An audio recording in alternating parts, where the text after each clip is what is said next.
এই আয়াতে আল্লাহ তাআলা একদল লোকেদের বর্ণনা দিয়েছেন যাদের জন্য আল্লাহ তাআলা ক্ষমা প্রস্তুত করে রেখেছেন আর জান্নাত প্রস্তুত করে রেখেছেন। প্রস্তুত করে রাখছে কে? 10 শ্রেণীর লোকদের জন্য, যাদের মধ্যে 10টা কোয়ালিটি আছে, তাদের জন্য আল্লাহ তাআলা ক্ষমা রেখেছেন আর আজরান আযীমা, মহা প্রতিদান রেখেছেন। এখন ওই 10 শ্রেণীর লোক আমরা হতে চাই কি চাই না? সবাই চান?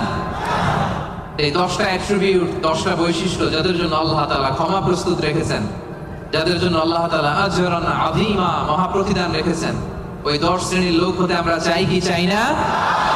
চাই। তাহলে মনোযোগ দিয়ে শুনুন। সূরাতুল আহজাবে আল্লাহ তাআলা 35 নম্বর আয়াতে 10 শ্রেণীর লোকের কথা বলেছেন, তাদের জন্য আল্লাহ ক্ষমা রেখেছেন মহা প্রতিদান।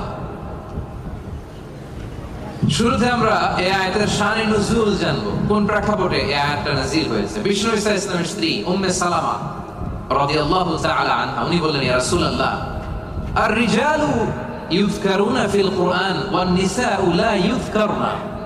হে আল্লাহর নবী, কোরআনে পুরুষদের কথা অনেক বেশি বলা হয়, সাথে সাথে নারীদের কথা বলা হয় না কেন? নারীদের অভিযোগ আছে না নাই? এক বর্ণনায় এসেছে আম্মাজান উম্মে সালামা রাদিয়াল্লাহু তাআলা আনহা, আরেক বর্ণনায় এসেছে আরেকজন নারী।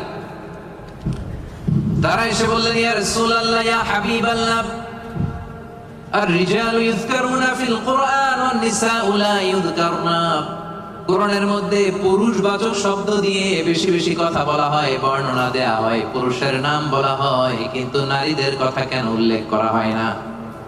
এই প্রশ্ন যখন বিশ্বনবীকে করা হলো, নারীদের মনকে ঠান্ডা করে দেবার জন্য তাদের এই প্রশ্নের প্রত্যুত্তরে আল্লাহ তাআলা আয়াত নাযিল করলেন, ইন্নাল মুসলিমিনা ওয়াল মুসলিমাতি ওয়াল মুমিনিনা ওয়াল মুমিনাত। পড়েন সুবহানাল্লাহ।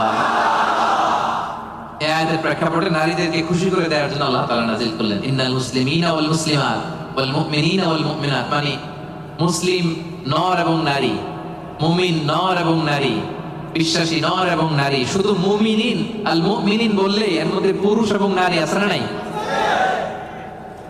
as-সাইমিন বললে রোজাদার নারী পুরুষ আছে না নাই? কিন্তু আল্লাহ তাআলা শুধু মুমিনিন বলেই ক্ষান্ত হন নাই, মুমিনের পাশাপাশি আল্লাহ বলেছেন মুমিনাত, মানে মুমিন নারীরা। ওই যে নারীরা বেখুশি, নারীরা অভিযোগ করেছে যে আমাদের নাম নাই না কেন? কদ আফলাহাল মুমিনুন, যারা বিশ্বাসী তারা সফল হয়েছে। আল মুমিনুন বললে এর মধ্যে পুরুষও আছে, নারীও আছে, সবাই এর মধ্যে অন্তর্ভুক্ত। কিন্তু নারীরা এতে খুশি না। নারীরা বলে, না, আমাদের নাম দিয়ে গুণবাচক শব্দ আলাদা বলা হয় না কেন? আল্লাহ বলল, যাও, 10টা গুণ বর্ণনা করেছি শুধু তোমাদের খুশির জন্য। পুরুষদের কথা যেমনি বলছি, তোমাদের নারীদের কথা বলে দিয়েছি। পড়েন সুবহানাল্লাহ।